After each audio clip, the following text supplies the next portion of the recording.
प्रातः क्लास चल रहा था 13/11/1967 सोमवार को।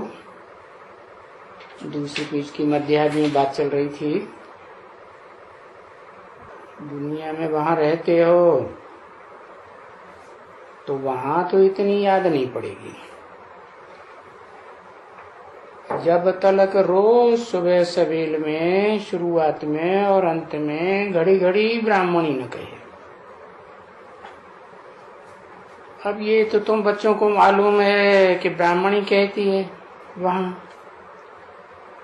कि आत्मा को याद करके बैठो,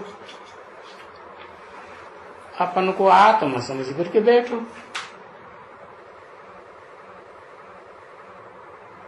फिर जब भाषण बंद करती है या मुरली पढ़ करके पूरी करती है, फिर भी कह देती है, या तो बाबा को यहाँ भी कह देना पड़े और आने से ही कह देना पड़े, अपन को आत्मा समझ करके बैठो। जब मुरली बंद करे तभी भी याद करके फिर भी कहे कि आत्मा समझ करके बैठो। तो वो शायद वहां बच्चों को, वो जो ब्राह्मणी है, जब मुरली सुनावे तो फिर पहले पहले शुरुआत में कहे आत्मा हो करके अपन को समझ करके बैठो, क्योंकि तुम बाप से वर्षा लेते हो। अभी संगम युग में बाप से बेहद का वर्षा मिलता है,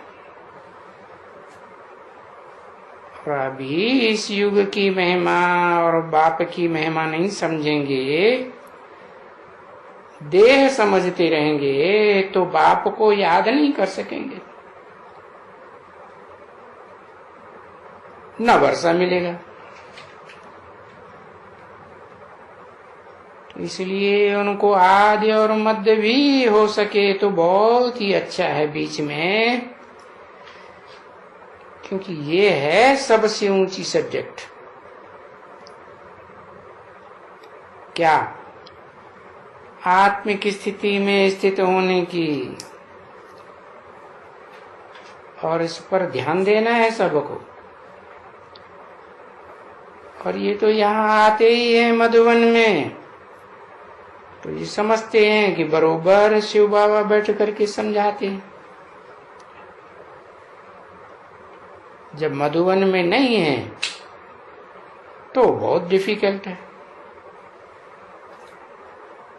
घड़ी घड़ी अपन को आत्मा समझना, उठते बैठते ऐसी टेव पड़ जाए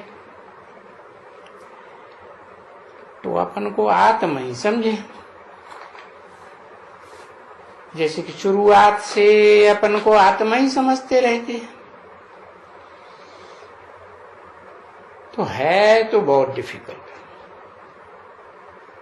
क्योंकि बच्चे समझते हैं, मुख से नहीं बोलते हैं। ऐसे भी नहीं कि बाबा है तो घड़ी तो बड़ी ये सब्जेक्ट ऊंची है और उसमें ये घड़ी घड़ी हमको भूल जाता है। अगर हमको न भूले भी और हम अपन को आत्मा ही समझते रहें, सोने वक्त भी आत्मा ही समझ करके सोवे तो स्वप्न भी बहुत अच्छे आवेंगे। ऐसे नहीं कि नहीं आएंगे, स्वप्न भी बहुत अच्छे आएंगे, क्योंकि हल्का हो जाएगा ना। जब स्कूल जाएंगे तो हल्के हो जाएंगे। अभी सब जब यहाँ की बातें सब भूल जाएंगे तो जरूर नई बात याद आएगी। तो फिर समाचार लिखेंगे क्या क्या होता है नींद में। कोई स्वप्न आए, कोई तूफान आए, या क्या हुआ, क्योंकि कुछ न कुछ तो होता है ना। क्योंकि तुम जागती ज्योति बन जाती हो, याद करते करते करते बहुत हल्के हो जाएंगे। क्योंकि इतना जो भारी बोझ है जन्म जन्मांतर का सिर के ऊपर है,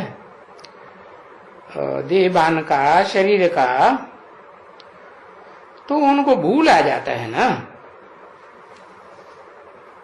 और ये कोई थोड़ी चीज थोड़े ही भूलते हैं, है 63 जन्मों का हिसाब किताब देहबान का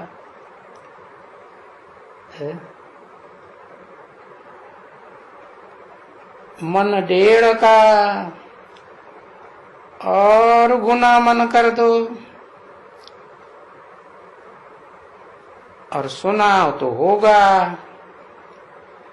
वजन इसमें आत्मा में कितना वजन होगा, देखो कितनी ये शरीर भारी है, इसका कितना बोझ है।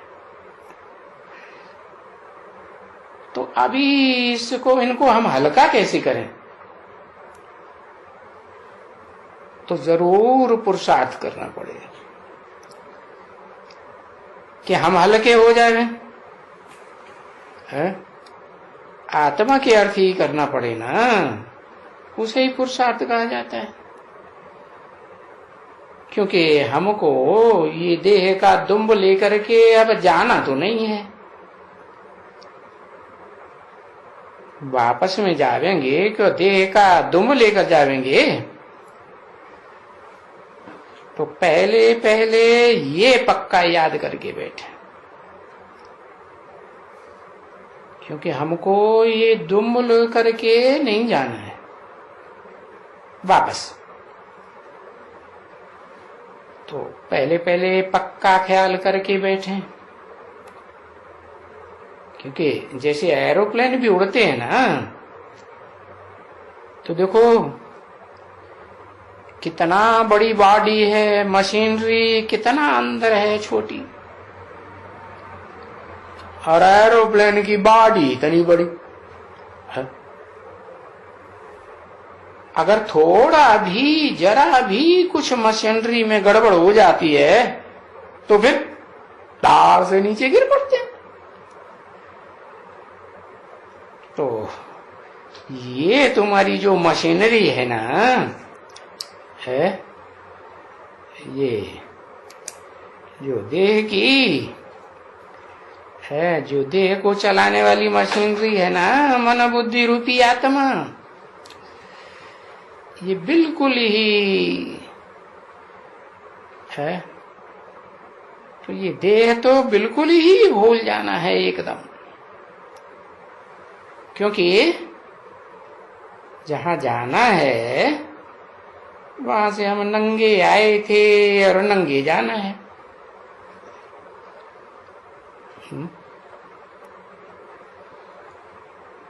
ये तो मनुष्य गाते भी बहुत हैं, और उठते बैठते जन्म जन्मांतर गाते जरूर हैं कि भाई नंगे आए हैं और नंगे जाना है। अभी नंगे कौन आए हैं और कौन जाएंगे, तो वो तो ऐसे ही गायन सुन लिया है। वो आत्मा को तो बहुत भारी समझते हैं। हाँ, कहते हैं आत्मा के लिए कि जरूर नंगे आए। देखो कहते कैसे सीधा है, हम नंगे आए, हमको नंगा जाना। तो जैसे बात कोई होती है शरीर की, होती है क्या? नहीं, आत्मा मना देह की बात ही नहीं।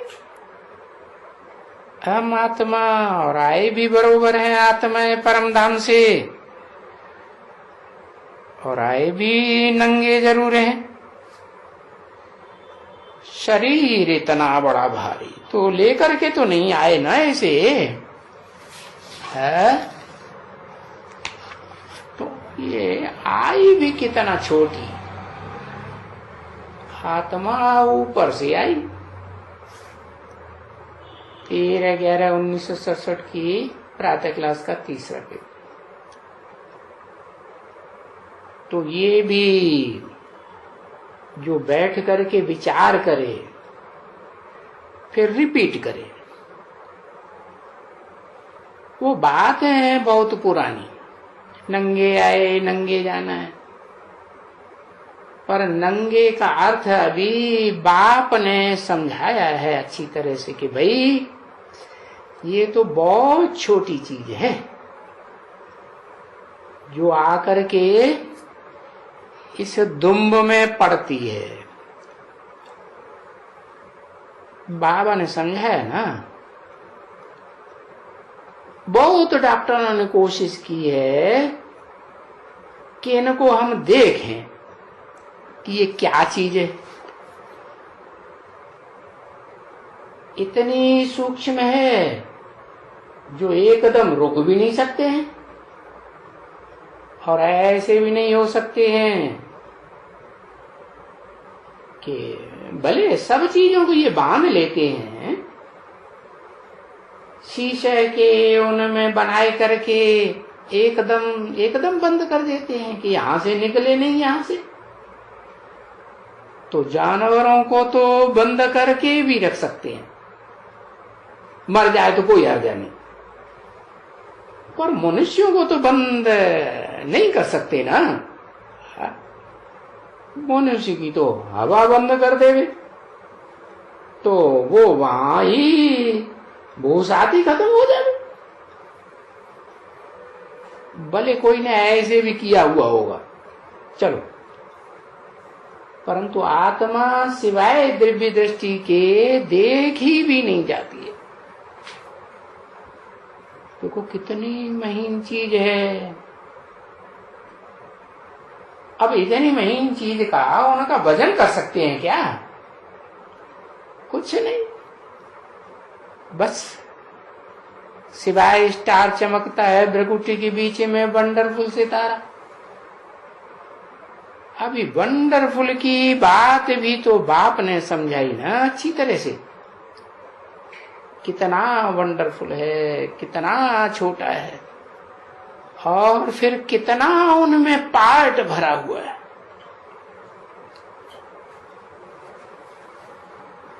तो ये भी बैठ करके चिंतन करे, ये तो अनेक जन्मों का पार्ट भरा हुआ है इस आत्मा रूपी रिकॉर्ड में। तो मनुष्य कितनी अच्छी तरह से समझें कि हमारी आत्मा कितनी छोटी है। खास करके तुम बच्चों के लिए, और तुम बच्चों में भी जो अच्छी तरह से धारणा करते हैं और अच्छी तरह से भी जो अच्छी तरह से सबको समझाते रहते हैं,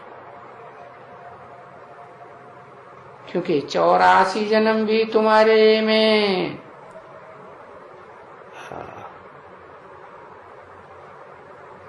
तुम्हारे में से कोई कोई तो ऐसे होंगे कि नहीं लेते होंगे। हाँ, मैं आता हूं ये तो पक्का निश्चय करेंगे, और पक्का निश्चय करने वाले सभी तो नहीं होंगे ना,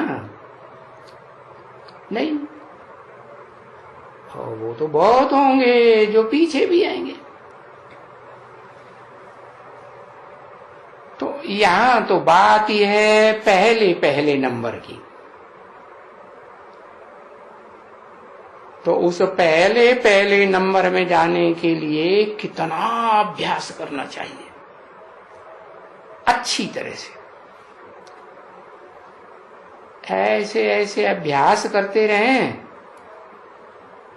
तो फिर ये देह का बांध टूट जाए।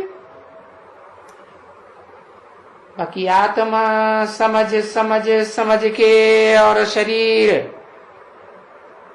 सारी यानी शरीर आप मुए पीछे मर गई दुनिया, ऐसे तो कहते हैं ना।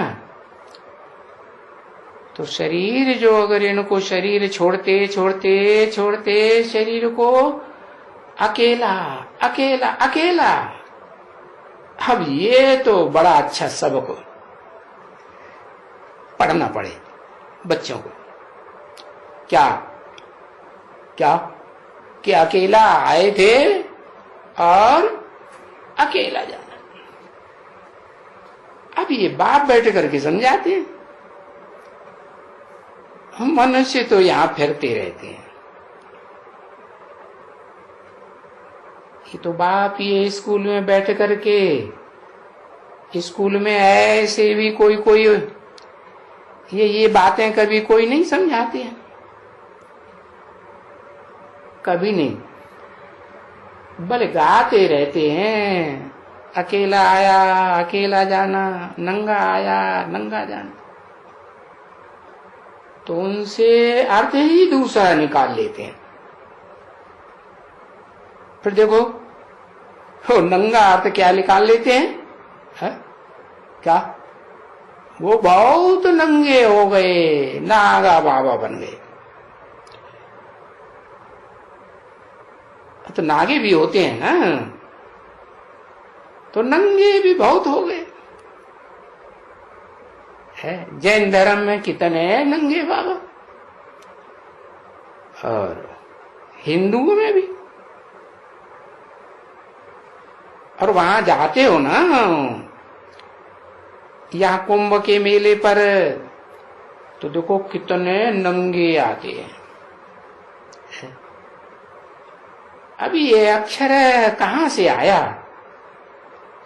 है?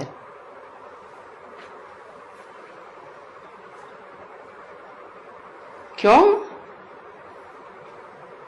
ये क्यों नंगे बने? तो वो समझते हैं कि नंगे आए थे नंगे जाना। अरे नंगी तो आत्मा आई ना, ये नंगे कोई शरीर तो थोड़े ही आए, तो वो नागे बन जाते। तो मनुष्यों ने अर्थ का अनर्थ कर करके सभी सत्यानाश कर दिया। और ये सभी होना है जरूर, कल्प कल्प होता है। जो कुछ भी कुछ हुआ है ये बच्चे जानते हैं है? कि फिर भी ये सभी नंगे सन्यासी फलाना टीरा और ये नागे लोग है, ऐसी एक कौम भी होती है, उनकी भी राजाई है। हाँ, जिनके साथ गवर्नमेंट फैसला कर रही है, भाई लड़ो नहीं। कौन सा लैंड? आसाम में कोई नाम है नागालैंड। तो उसकी भी एक पहाड़ी सल्तनत है। पहाड़ी क्यों है? इसकी शूटिंग कहाँ होती है? हाँ, शूटिंग कैसे होती है?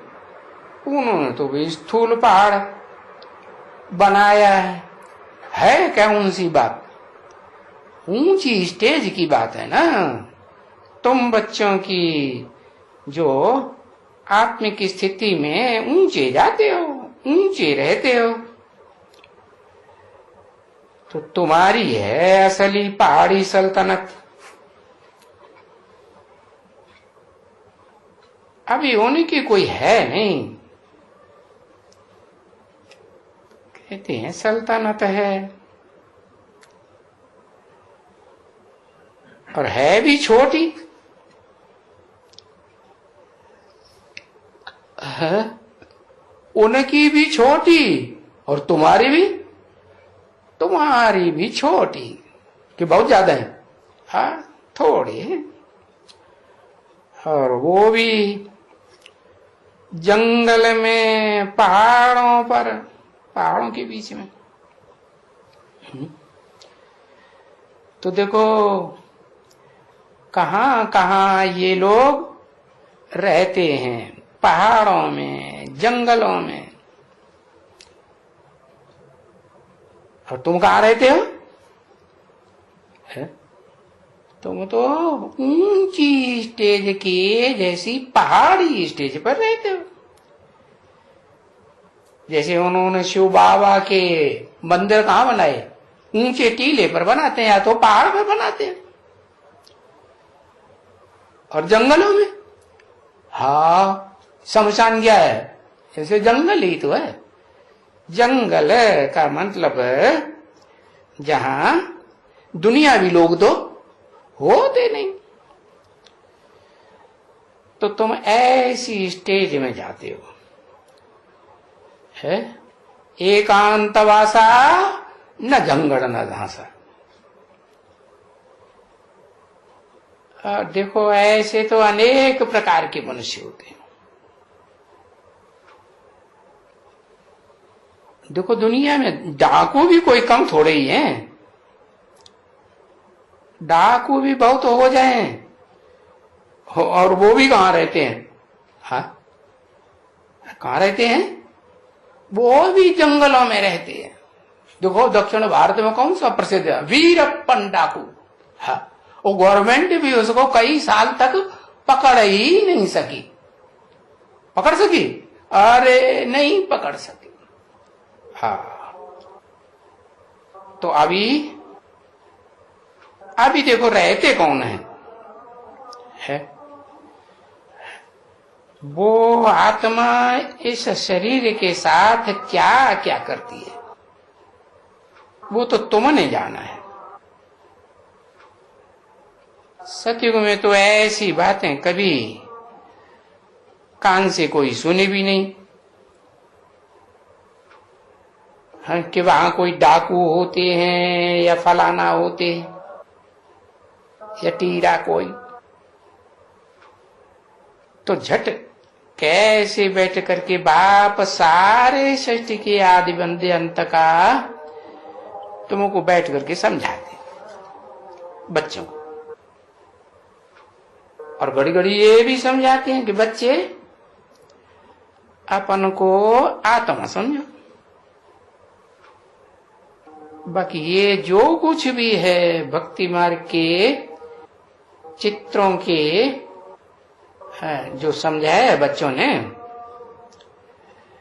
कि तुम बच्चों को तो ये पक्का मालूम हुआ कि हम बस ऊंचे ते ऊंचा एक ही भगवंत है जिसको हम अभी याद करते हैं। पीछे कहां भी चले जा रहे हैं, अगर चले जावे तो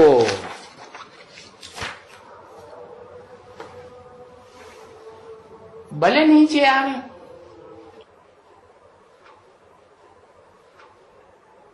ये सूक्ष्म वतन में तो कोई हिस्ट्री ज्योग्राफी की कोई बात ही नहीं होती, जरा भी नहीं, पिचकड़ी भी नहीं।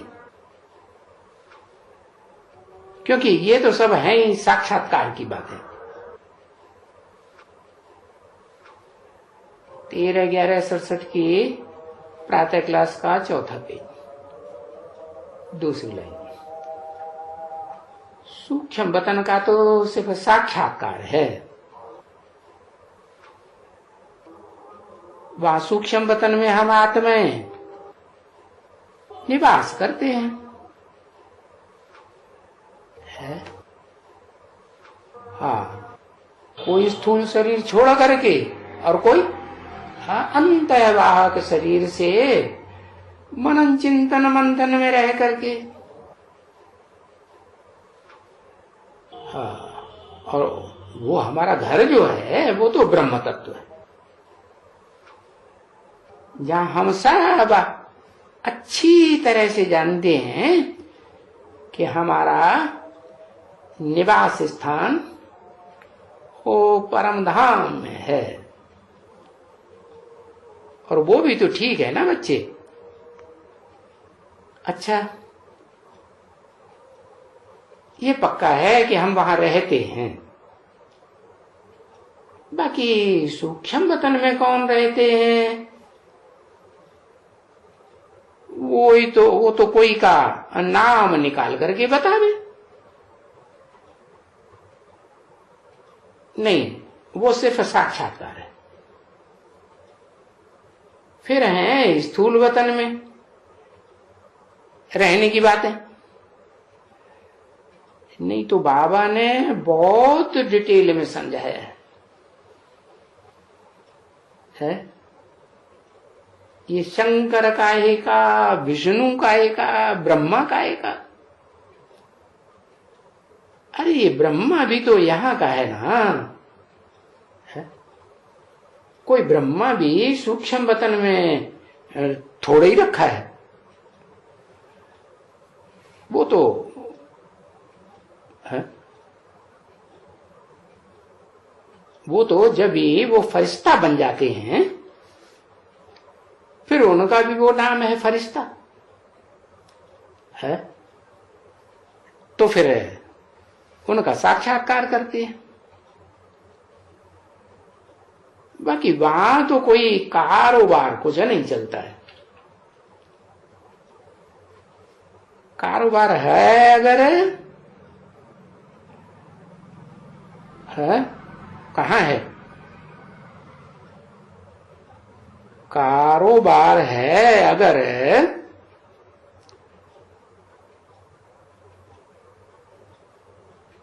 मूल वतन और सूक्ष्म वतन, स्थूल वतन। परंतु ये तो सूक्ष्म वतन तो साक्षात्कार मात्र है। सूक्ष्म वतन माने ही साक्षात्कार। तो इसलिए बाप कहते हैं ये तो समझाना होता है मनुष्यों को। नहीं तो वो बोलेंगे वाह ये तो सूक्ष्म वतनों को भी उड़ाई दिया, ये तो बिल्कुल ही कोई नया धर्म निकला है। अरे पर ये नया धर्म तो है ना बच्चे। आदि सनातन देवी देवता धर्म नया ही तो है, क्योंकि किसी को मालूम थोड़ा ही है कि ये युग भी नया है और नई दुनिया आनी है। नए युग और नई दुनिया का तो लाखों वर्ष को वो ऊपर ले गए। तो विचारों को तो मालूम तो कुछ भी नहीं है पड़ता। देखो, एक तो तुम बच्चों को ये वंडर लगना चाहिए कि ये आयु जो कल्प की ली गई है लाखों वर्ष, ये तो देखो कितना लंबा चौड़ा गपोड़ा है, अथाह गपोड़ा है। कहां लाखों वर्ष और कहां सिर्फ 5000 वर्ष। तो ये तो नई बात सुनते हो ना तुम बच्चे। देखो, नई बातें सुनते सुनते भी वृद्धि को पाते रहते हैं। और वो दिन आगे चल करके आएगा जो लाखों हो जाएंगे। है क्या ये सेंटर्स लाखों की तादाद में खुल जाएंगे और सब जगह में है। सभी भाषाएं तुमको सीखनी पड़ेंगी है, या जो जो भाषाएं सीखे हुए हैं वहां से इंटर खोलेंगे, और एक भी भाषा वाला कोई समझ जाएंगे तो दूसरे को भी समझाते रहेंगे, क्योंकि एक से तो वृद्धि हो जाती है ना।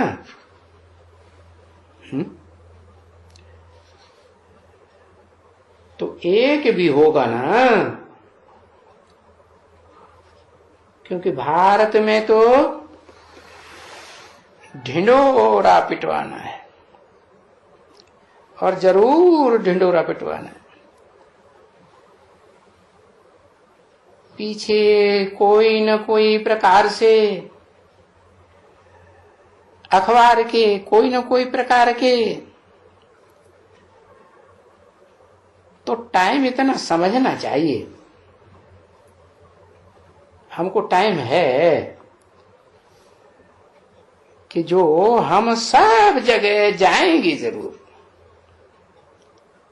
है, सब जगह इंडिया में और सारी दुनिया में, हाँ सारी दुनिया में जाएंगे जरूर। जा करके ये संदेश जरी अपने भाइयों को संदेश देंगे कि बाबा आया हुआ है। हाँ, तो भाइयों को कह के संदेश देंगे ना बच्चे, जा करके देंगे, क्योंकि तुम्हारी बुद्धि में रहेगा ये कि हम आत्माओं को यानी भाइयों को जा करके संदेश देवे, फिर आत्मा आत्मा भाई भाई करते रहेंगे। हाँ, ऐसा पीछे यानी जो जो भी जाएंगे है इस ज्ञान में, सभी तो नहीं जाएंगे ना बच्चे, है जो सर्विसेबल होंगे वो ही जाएंगे। तो भाई भाई करके थोड़ा विचार तो करो कि कितने को हमको पैगाम देने का है। पैगाम देने से ही सिर्फ बाबा कहते हैं कि सिर्फ कान पर उनके आवाज जावे कि भाई बेहद का बाबा आया हुआ है, और वो सुन ले में। अरे तभी भी प्रजा बन जावेगी क्या, तुम्हें इतना सुनाई देंगे क्या कि बेहद का बाबा आया हुआ है, तो भी तुम्हारी प्रजा बन जाएगी। ओम शांति।